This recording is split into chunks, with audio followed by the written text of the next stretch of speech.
opening question. Perhaps every one of us has wondered at some point, why do bad things happen to good people? Why must the righteous, gentle, and upright suffer, while the wicked, unjust, and corrupt seem to live in wealth and success? Why is it that sometimes when we need God the most, He appears to remain silent? This is not a new question. For thousands of years, humanity has wrestled with this very paradox. The Bible gives us an answer, not in the form of a simple explanation, but as a profound journey, a story of faith, justice, and absolute trust in God, even in the darkest of circumstances. It is the story of a man who lived in the land of Uz, in a harsh and arid region. He was neither a king, nor a prophet, nor a powerful figure in the royal court. He was an ordinary man, yet known in both heaven and earth for his reverence toward God, his integrity, and his life entirely shunning evil. His name was Job. His story is considered the greatest test of faith ever told in human history. It is not merely a tragedy, but a shining example of the strength of faith when everything seems to stand against us. Job was a man abundantly blessed by God, surrounded by a large family, great wealth, and an honored name. Yet in the blink of an eye, everything he could see, touch, and love was taken away.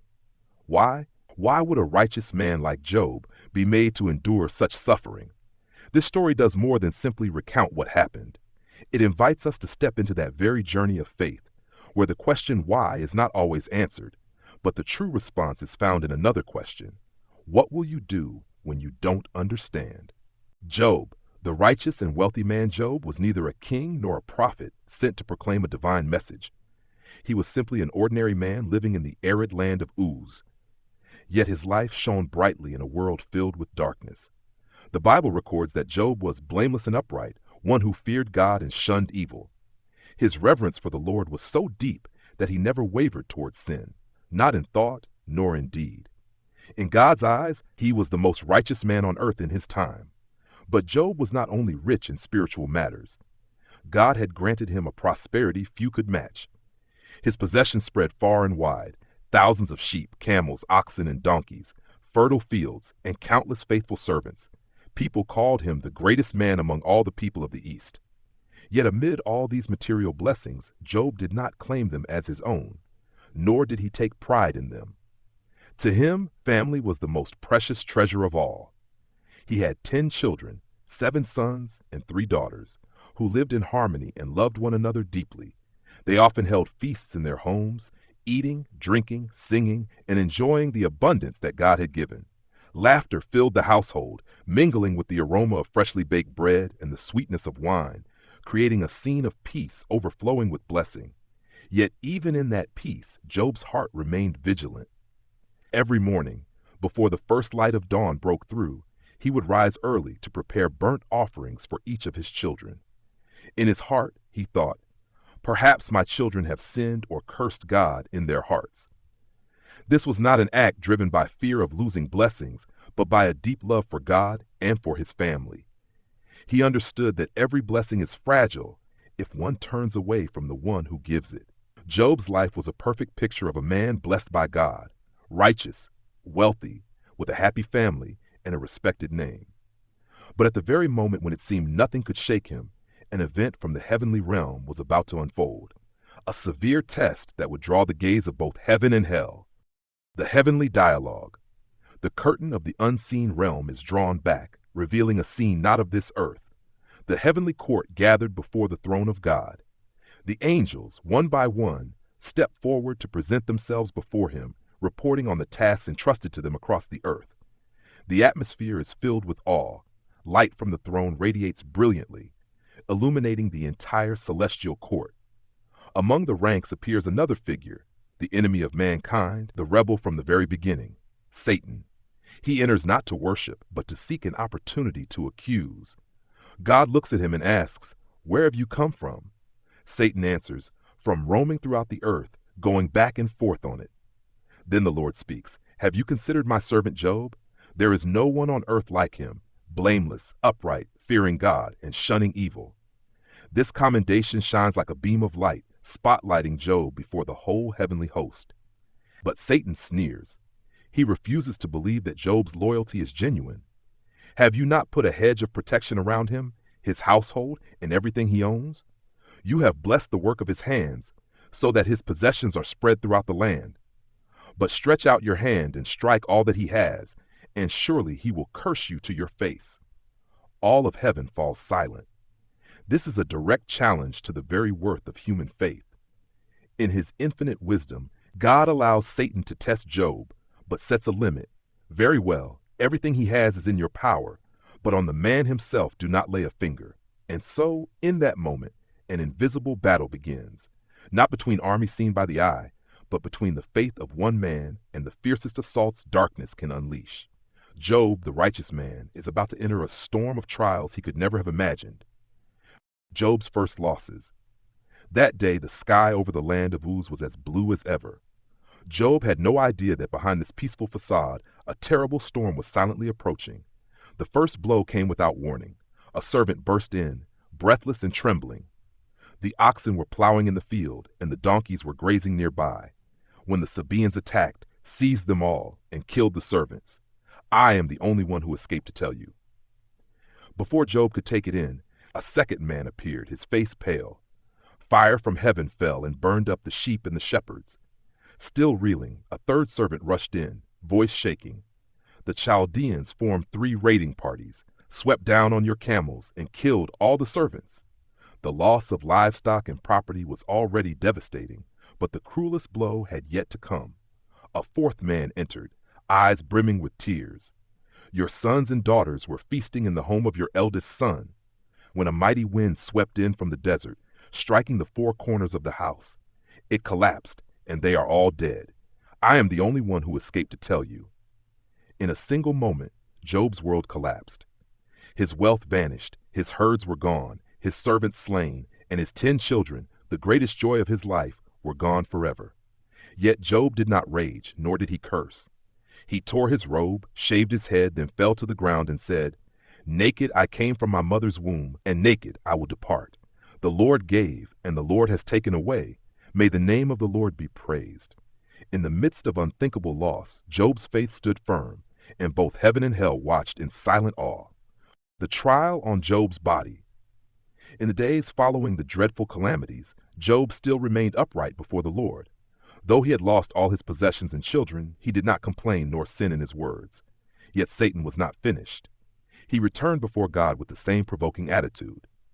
The Lord asked, Have you considered my servant Job? Though you incited me to ruin him without cause, he still maintains his integrity. Satan replied, A man will give all he has for his life. But stretch out your hand and strike his bones and flesh. Surely he will curse you to your face. The Lord said, Very well, he is in your hands. Only spare his life. Immediately, Satan struck Job with a terrible disease, painful boils from the soles of his feet to the crown of his head. The agony spread through his body, tormenting him day and night. Unable to stand, Job sat among the ashes, scraping his oozing sores with a piece of broken pottery. His wife, witnessing such misery, could not hold back her bitter words. Are you still holding on to your integrity? Curse God and die. But Job answered, his voice still steady, Shall we accept good from God and not trouble? His words not only revealed endurance, but reflected a deep faith. God is still God, even when everything in life collapses. In his weakened state, Job faced the coldness of those around him. People who once respected him now despised him, and friends came but did not recognize him. The pain of the body mingled with the loneliness of the soul, forming a trial harsher than anything before. Yet in the darkness, Job did not allow Satan to have his way. His faith, though tested in fire, still shone like pure gold. The 3 friends come to visit. News of Job's calamity spread quickly throughout the region. When his 3 close friends, Eliphaz the Temanite, Bildad the Shuhite, and Zophar the Naamathite, heard of it, they arranged to come together to comfort him and share in his sorrow. They had once known Job as a wealthy, respected man who always walked in righteousness, but when they saw him from a distance, they could hardly recognize him. Instead of a strong, healthy man, they saw a frail figure covered in sores, sitting among ashes. The face that once shone with vitality was now gaunt, the eyes holding a deep and unshakable sadness. The transformation was so great that they were struck with grief, bursting into tears. They tore their robes and sprinkled ashes on their heads, a sign of mourning and solidarity, then sat down on the ground with Job. No one spoke a word. For 7 days and 7 nights they remained there in silence, for Job's suffering was too great for any words to ease. The silence was heavy, yet it carried the weight of friendship, as if they were saying, "We are here, even if we cannot change anything." But as time passed, the silence gradually gave way to conversation. They began searching for the cause of what had happened. In the thinking of that era, suffering was often seen as the result of sin. Thus, instead of only offering comfort, they unintentionally became accusers. Eliphaz, drawing on his personal experience and a spiritual dream, insisted that Job must have done something wrong against God, urging him to repent. Bildad, appealing to tradition, claimed that Job's children had died because of their own sins, and if Job were truly upright, God would restore him. Zophar, more blunt than the others, accused Job of speaking arrogantly and urged him to abandon his self-righteousness and return to God. These words, rather than bringing encouragement, were like salt rubbed into open wounds. In the midst of his physical and emotional pain, Job had to defend himself and his faith. He maintained that he had committed no sin deserving such disaster, and he longed to plead his case directly before God to understand the reason. The dialogue between Job and his friends was more than a personal dispute. It reflected an age-old question: why must the righteous suffer? That question would continue to echo until God himself would speak. Job cries out to God. After long days of enduring both physical pain and accusations from his friends, Job could no longer hold back his emotions. He lifted his voice in lament, words heavy with despair. He cursed the day he was born, wishing he had never existed, so that he would not have to witness such indescribable suffering. Job was not denying God, but he was in deep anguish because he could not understand the meaning behind what was happening. He had lived uprightly, feared the Lord, and shunned evil, yet now he had become the target of disaster. In his turmoil, he cried out, "Why have you made me your target? Why do you remain silent when I call out to you?" Job's lament was both a prayer and a challenge. He longed to stand before God to present his case, to understand the reason behind this trial. He believed that if he could have an audience with the Lord, God would see his innocence and explain the purpose of his suffering. Though his words were sometimes heavy, within them lay a deep, unshaken trust. Job knew that only God held the answer. He no longer sought explanations from men, for they had only added to his pain. He turned directly to the Creator, even though he did not understand, even though God felt distant.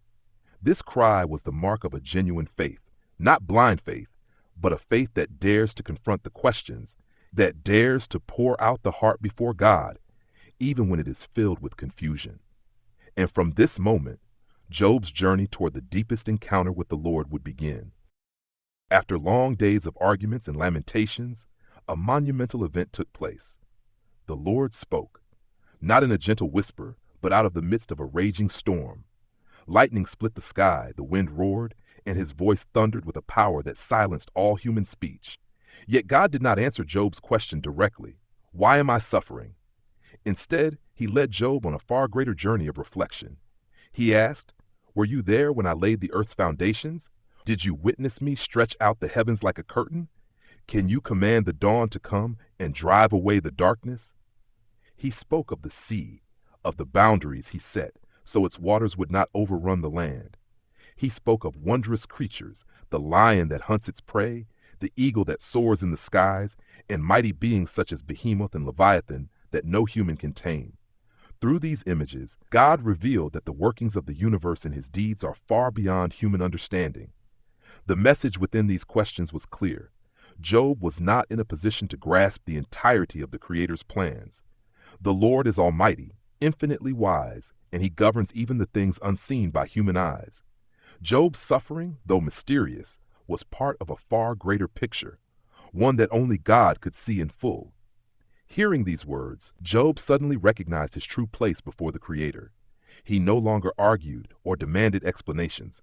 Instead, he bowed low, acknowledging both his limitations and God's greatness. He said, "I know that you can do all things. No purpose of yours can be thwarted. I had heard of you, but now my eyes have seen you." This encounter did more than silence Job's questions. It transformed him from within. He no longer sought mere answers. He had found the one who holds every answer. God restores Job after Job humbly acknowledged the infinite power and wisdom of the Lord. A profound change took place within his heart. There were no more complaints, no more demands for explanations, only trust and submission. It was at that moment that God revealed his mercy. The Lord turned to rebuke Job's friends for the things they had spoken that were not true about him. He commanded them to offer a sacrifice for their sin and to have Job pray on their behalf. Though he had been deeply hurt by his friends before, Job obeyed God and prayed for them. This act of forgiveness was proof of a heart that had been healed. As Job prayed, something miraculous happened. God began to restore everything to him, granting even twice as much as he had before. His wealth, livestock, and honor were all returned in abundance. Job had 7 more sons and 3 more daughters. Scripture records that his daughters were the most beautiful women in the entire land. And unlike the customs of that time, Job granted them an inheritance equal to that of their brothers.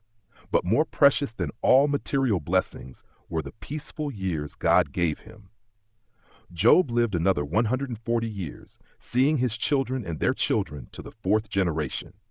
He died old and full of days, not merely because of the length of his life, but because he had lived it fully, in the peace of one who had met and truly understood the Creator. The story does not end simply with Job's restoration, but with a profound lesson for all generations. Suffering is not always a punishment, and God can use trials to reveal his power, his wisdom, and his love.